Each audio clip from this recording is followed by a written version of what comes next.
नंतर कोर्ट कचेऱ्या करत बसायला नको त्या ठिकाणी.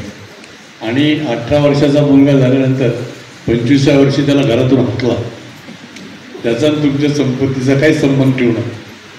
जर तुम्हाला त्याची प्रगती व्हावी असं वाटत असेल तर त्याला त्याच्या पायावर उभा राहता आलं. आपल्या एकत्र कुटुंब पद्धतीत 3-4 भावात एक भाऊ असा निघतो की तिघाला घरी पाठवतो.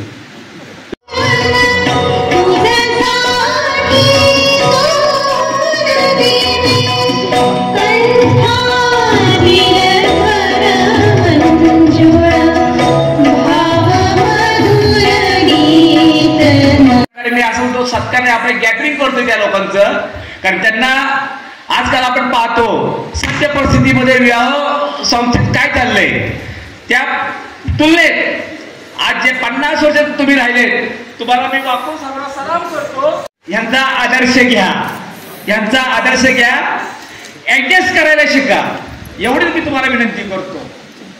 या ठिकाणी उत्साहाच्या भारात माझ्याकडे एक चूक होऊन गेली, चूक सुधारतो.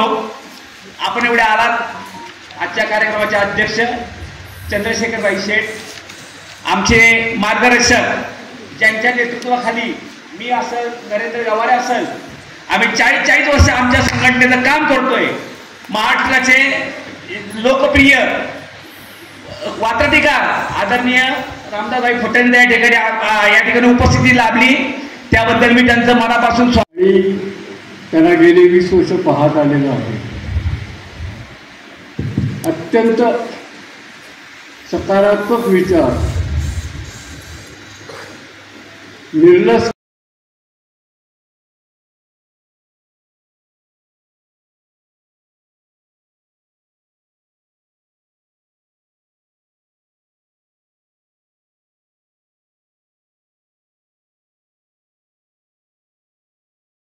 असो, कुठलीही घटना घडली, आनंदाची असो दुःखाची असो, त्याची बातमी साधारण 5-10 मिनिटात त्यांच्यापर्यंत पोहोचल्यानंतर ते लगेच सगळ्या 12 ग्रुपवर सामायिक करून टाकायला सांगितले. बघता बघता 100च्या वर नावे झाली. रोज कितीतरी दिवस आपण व्हॉट्सअपवर फोटो पाहत होतो. नेहमीची दगदग, जीवनातील तोचतोपणा, ताणतणाव या सर्वांचा भार हलका होत होता. सर्वांचे फोटो. त्यासाठी मी एकदा सगळ्यांनी तुम्ही आपल्यासाठी जोरदार टाळ्या वाजवा, कारण ह्या वयात एवढ्या लांब येणं. आणि मी खाली चहा पीत असताना तुमच्या सगळ्यांचे चेहरे येता जाता सगळ्यांचे बघत होतो, आणि ह्या वयात तुम्ही एकमेकांना जी साथ देत आहे. खरं तर काकांनी आपल्या भाषणात पण सांगितलं की हे खूप मोठं लर्निंग आहे नवीन पिढीसाठी. आता आज जरा आम्रतुम्र झालं. जाहिरात आयोजित उपस्थित गोल्डन जुबलीचे सर्व खास मानकरी आणि त्यांचा परिवार, त्यांनाही आजच्या या आगळ्या वेगळ्या कार्यक्रमाच्या मनापासून जाईन किंवा येईन, वेळ काढायचं त्यावेळेला काही हे नसतं, त्यावेळेला त्यांचा मला पूर्ण सपोर्ट असतो.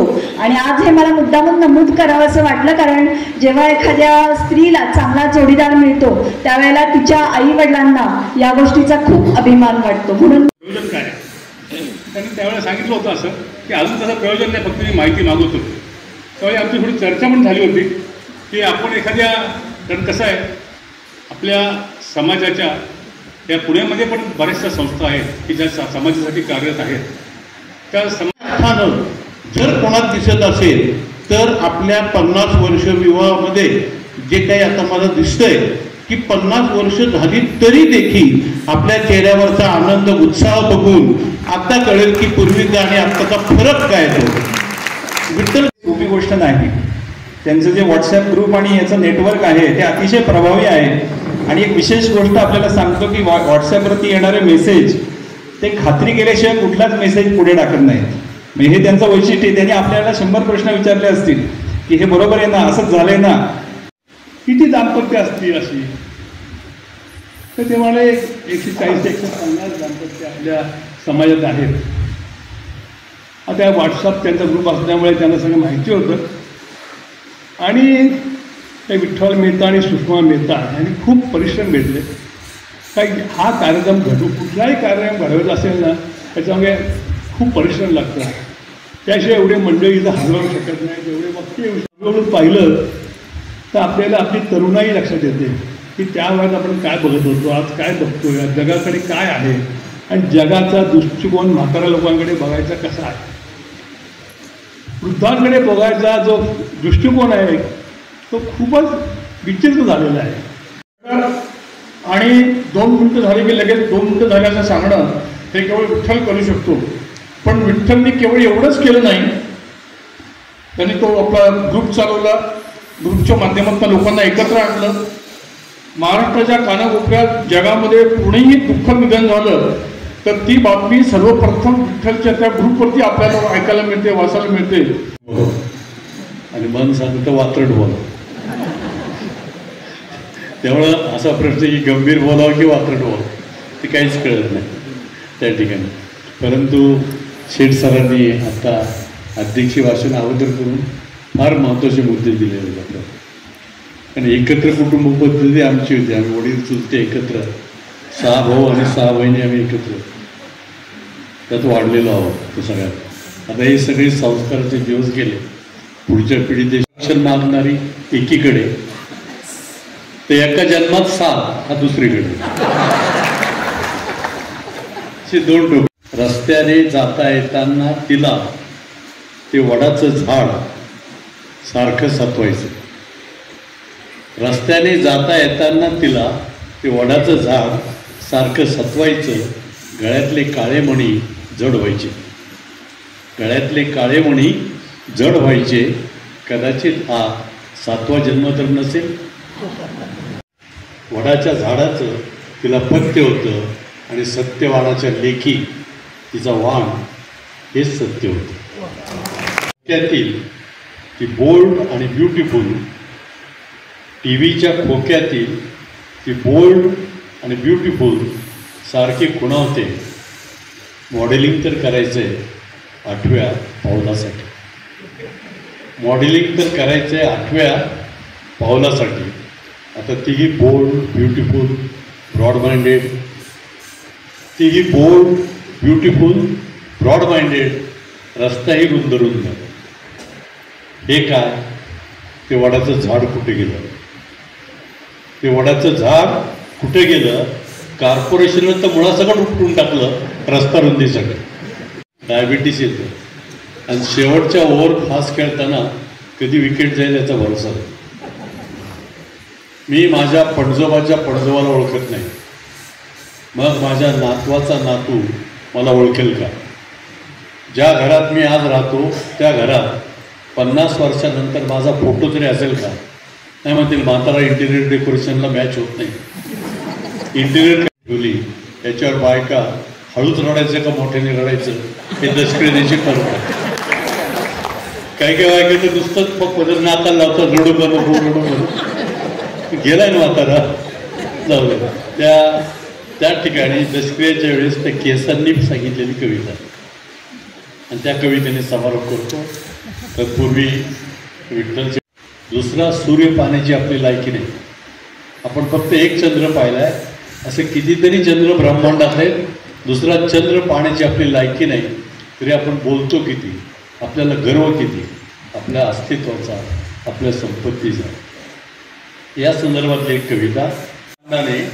डोक्यावरचे केस मागितले आणि हळूच कानात सांगितले, घाबरू नकोस नवे येतील. दशक्रियेच्या वेळेस आपल्याला माहिती आहे आपण डोकं समोर ठेवतो. कर्मकांडाने डोक्यावरचे केस मागितले, हळूच कानात सांगितले, घाबरू नकोस नवे येतील. तर मी म्हणालो की नवे येतील, पण ते सुद्धा याच चालीरीती पुढे नेतील. तर म्हणालो मी विज्ञाननिष्ठ आहे. मी म्हणालो की मी विज्ञाननिष्ठ आहे. कर्मकांड म्हणालं मी आपल्या चालीरीती जोपासण्याध्यक्ष आहे. आपल्या चालीरीतीचं एक तत्व आहे, महत्त्वाच्या प्रसंगी मोरापेक्षा कावळ्याचंच महत्त्व आहे. महत्त्वाच्या प्रसंगी मोरापेक्षा कावळ्याचंच महत्त्व आहे. मी त्याला म्हटलं अरे त्यात कसं आलं महत्त्व? मोर सर्वत्र उपलब्ध नसतात, मोर सर्वत्र उपलब्ध नसतात म्हणून कर्मकांडाचे ठेकेदार त्या कावळ्यापुढे स्तब्ध असतात. तो झाडावरून कुणीतरी हसलं, तो भविष्यकाळ होता. तो म्हणाला ही विज्ञानाची व्यथा, कर्मकांडाची कथा, कुणापुढे टेकवशील माथा आणि कुणाच्या पाठीत घालशील लाथा.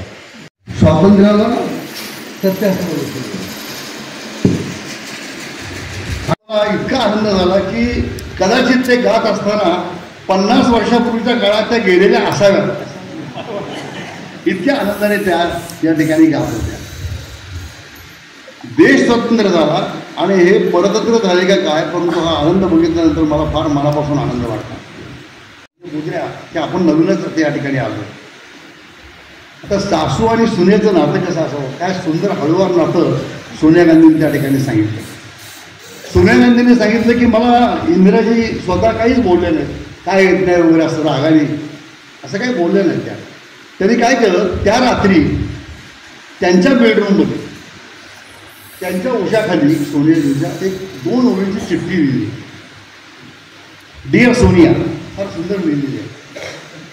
Wien will you become Gandhi, आणि तुझी प्रिय इंदिरा गांधी. काय लिहिलं, सोनिया, प्रिय सोनिया. आहेच मार्गदर्शन आणि आशीर्वाद तर आहेच. खरंच भाग्य आमचे थोर, आज लाभला आपुला वरदहस्त, आपुला वरदहस्त.